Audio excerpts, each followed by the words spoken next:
وزیر اعظم آزاد کشمیر ہمارے ساتھ ہیں اس وقت موجود. کیسے ہیں جناب, کیسے ہیں پرائم منسٹر صاحب؟ بڑے دیکھیے کیسا اتفاق ہے کہ جہاں عام لوگوں سے میں گفتگو کر رہا تھا, ان کے حوصلے دیکھ رہا تھا, پرائم منسٹر آزاد کشمیر جو ہیں وہ اس وقت میرے ساتھ آئے ہیں اور وہ بھی لوگوں کے درمیان موجود ہیں.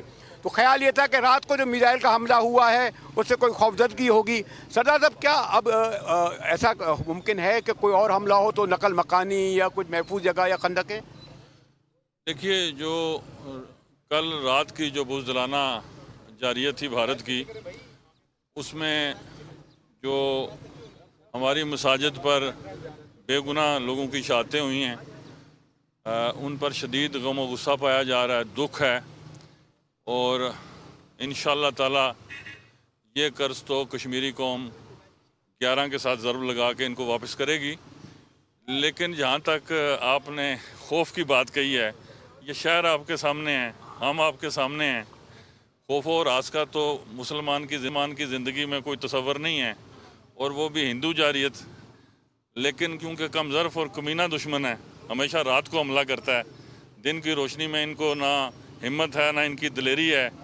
اور ایک چٹکی سندور کی قیمت تو ان کو ہم نے 5 ان کے جو اربوں کے جہاز تھے وہ تنکے کی طرح تباہ کر دیے ہیں, وہ تو ان کو مل گئی ہے. ابھی اگر مودی کو مزید ایڈونچر کرنے کا شوق ہے تو وہ بھی کر کے دیکھ لے. پوری کشمیری قوم اس وقت مسلح افواج پاکستان کے ساتھ کھڑی ہے. اور جہاں تک ہمارے بے گناہوں کے خون کا سوال ہے تو انشاءاللہ یہ بدلہ لیے بغیر ہم چین سے نہیں بیٹھیں گے. ایک ذرا پرائم منسٹر کے سامنے آپ پاکستان زندہ باد کا تو نعرہ لگائیں تاکہ آگے بات بڑھاؤں. پاکستان زندہ باد, پاکستان زندہ باد. پرائم منسٹر صاحب ایک یہ بتائیے کہ بہرحال عام نہتے لوگ ہیں اور یہ فرض ہوتا ہے ریاست کا, حکومت کا, اور ایک جنگ کا ماحول ہے کہ میں تو نہیں کہتا کہ ہمارے یہاں شہروں میں خندقیں کھد جاتی ہیں, لوگوں کو محفوظ جگہ ہوتا ہے. ابھی وہ نوبت تو نہیں آئی کہ ان لوگوں کے لیے آپ ایکسٹرا سیکورٹی اور تحفظ کے لیے اپنے مزید اقدامات کچھ کریں ایسے, خاص طور پر اگر میں نہیں سمجھتا بڑے خوددار لوگ ہوتے ہیں کہ انہیں کوئی کھانے کی ضرورت ہوگی, کوئی اور چیز ہو؟ دیکھیے, جو تو ایل او سی کے حلقہ جات ہیں وہاں پہ تو حکومت آلریڈی ایمرجنسی رسپانس فنڈ قائم کر چکی ہے. جو ایل او سی پہ شہادتیں ہو رہی ہیں, آج کوئی 11-12 کے قریب سویلین شہادتیں ہوئی ہیں, ان کا جو گھر والوں کے لیے جو بھی قانون اجازت دیتا ہے, جو ان کی تسکین اور ان کا دکھ بانٹنا ہے کہ جو بھی اقدامات ہیں وہ اگلے 12-14 گھنٹوں میں کر دیے جائیں گے. جہاں تک آزاد کشمیر کے عمومی ماحول کی بات ہے,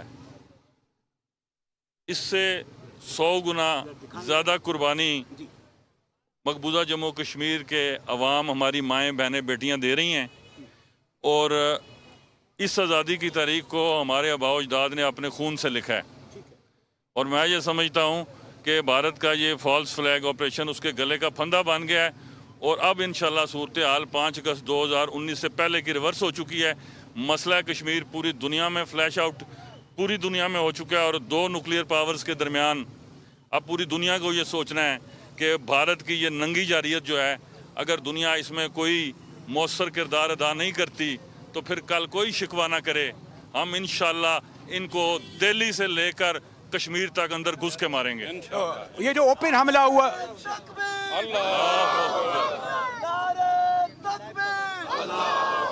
پرائم منسٹر صاحب ایک اچھی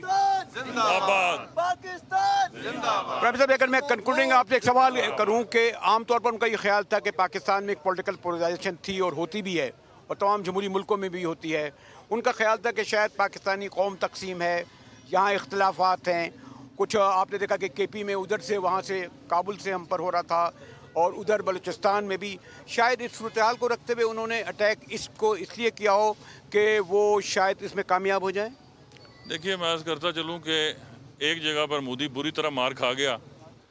ایک تو وہ پاکستانی قوم کے عزم اور حوصلے کو نہیں جانتا کہ یہ قوم ہندوستان سے لڑائی لڑنے کے لیے یہ جنگ جو ہے یہ تو پیدائش سے لے کر موت تک ہمارا پسندیدہ عمل ہے, اس میں کوئی گھبراہٹ نہیں ہے.